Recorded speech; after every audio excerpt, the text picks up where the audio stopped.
So we're officially 3 weeks postpartum, and there's Truxton up on the table. We're just protecting him from the other children. And I have dry hair. So I guess it's more like 3.5 weeks postpartum now. For myself, not a lot to update on. I've lost a couple more pounds. Still nowhere near my pre-pregnancy body, but I'll take the weight loss. Postpartum bleeding is almost done. I think, every time I think that it's finished, it kind of comes back a bit. So hopefully not too much longer. 3 weeks is enough. And my night sweats are gone, and my engorgement for the most part is gone. My parents were in town this weekend, and whenever I use the nursing cover a lot, I get engorged because he doesn't nurse as well underneath there. It's just warm, and you're talking more, and he falls asleep easier, and all those things. So I am a little bit engorged now, but for the most part, it has my body has regulated the milk supply, so that's wonderful. With my blood pressure, I am off my medication now. In the evenings, it's still a bit higher, but during the day, it's pretty good, if not wonderful, like lower than I've ever been before. So that's great. Now with Truxton, I never really did a formal update with him.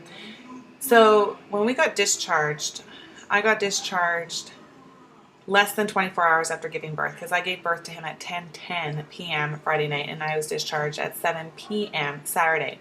Now, because of that, he never got his hearing test done, so I still have to go get that done, but I'm sure it's fine.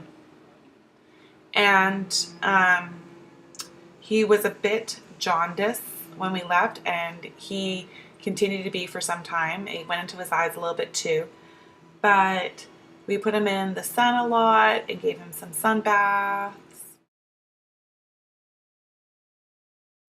And, the vitamin D and all that great stuff. So it has worked itself out. He's still,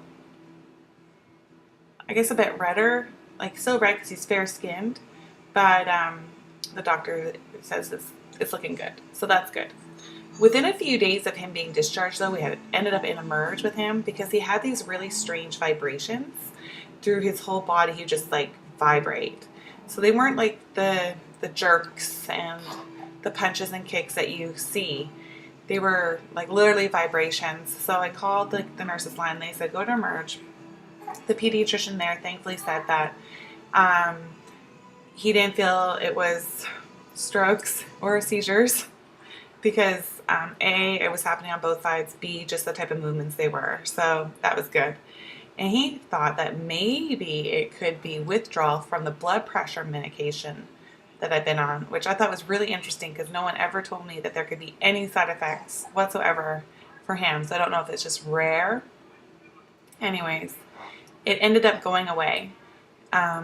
Probably had it for another week afterwards, off and on, but now it's gone. So that's good. So it's nothing serious, which of course gives every mother relief. The biggest thing that he has is just really gassy. You can probably hear him. He grunts and makes noises quite often, especially at nighttime. And some nights are worse than others. So I really need to start trying to maybe keep a food diary to see what I'm eating that's really upsetting him. He doesn't cry. It's not like colic where he cries, but just these grunts and strains and gets really, really red in the face. And I bring his knees up to his chest to help him pass gas. He's going to the bathroom fine. He's not constipated. He burps most of the time. It's just he makes these grunting noises. So the only thing I can think of is that it's something to do with digestion. And last night was a really a bad night for him. Probably about an hour after each time he ate, he would have these noises. So I would end up trying to cuddle him and burp him and try to make him comfortable. Some nights are fine though, so I really need to start keeping track to see what it is. Besides that, he's a very, very content baby, which is just a blessing. He eats, probably every 3 hours. What I do with my breastfeeding right now is I start on, say, the left side, and let him drain it, and then I change his diaper and all that stuff to kind of wake him up a bit, and then he feeds a little bit on the right side. Then the next time he eats, within 2 to 3 hours, I start on the right, left, and I do the same thing so that each breast gets some milk out of it. Like I can't just feed off of one and let the other go for 6 hours. I would get mastitis. So, I do a drain a little bit, then drain a little bit, and that seems to keep things going well for my body and for him. Thankfully with him too, he is latched. Like at first his latch was not good. I kept just repositioning him and sticking with it because Venix had a hard time latching, and he destroyed my nipples. They were raw, there were pieces missing, lots of blood, just really gross and really, really, really painful. So this time I was like, nope, not the right latch, take off, try again, try again, try again. And now he does a great job, and I've had, I think in the beginning it's a little bit of cracking and a little bit of blister, but nothing like I have had in the past. I still do, not the football hold, not the cradle holds, the other one where I have my hand, here, let me lower it, have my hand kind of like here and holding my breasts with this hand. I can't remember the name of that, but that's the hold that I've been doing, and it works really well. And then after, like I have a strong letdown, so lots of times he'll pull off. Once the letdown, all that has calmed down, I then can go into the cradle hold and it's fine. He does good. But sometimes he'll take my nipple and he'll like push it out and suck it back in, and that hurts. So I hope that goes away soon. Rarely cries. Even when he's hungry, like I often wake up to him just kind of grunting or making some noises. He doesn't just cry. Every once in a while when you pick him up or something's wrong, he'll let out like one scream and then that's it. But he's never like cried and you're like shh, shh, shh. Nothing like that. So I'm just thrilled.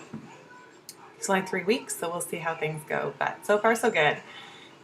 His umbilical cord fell off well on day 5, and first I thought maybe there would be a little bit of a hernia there, but I think it's all right. Another thing that I don't think I mentioned in my last video was because Truxton was basically strangled with the umbilical cord coming out, his eyes were bloodshot. So thankfully that has now cleared up. So with the jaundice, the bloodshot eyes have also cleared up, which is wonderful.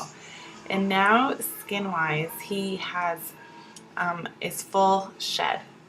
You know how they shed their first layer of skin? Well, it's shedding. It's shedding bad. He has the most hair out of any baby we've ever had. So that's kind of neat too. So I'm gonna get him, and I'll show you my belly first, and then I'll grab him. I'm wearing a fitted shirt for you today, so you can see. So.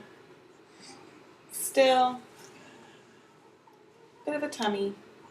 I'm getting my waistline back, which is nice.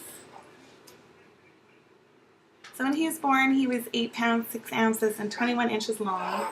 He went down, he lost over a pound, and I think he might have got close to 7 pounds. But he is, last time he got weighed, which was last week, he was back up to 8 pounds, 8 ounces. So he's still in newborn clothes, still in newborn diapers. Yeah, and getting ready to eat. And are you looking at me? Hi. There we are. You want some milk, don't you? Yes, you do. He's so noisy right now. We've had a day. Mommy must have ate something yesterday. I just love this phase of the little bums. Little cuddle bugs. I just love the cuddles. I'm going to put some pictures at the end of him, and but now I'm going to go because I got to feed my little man.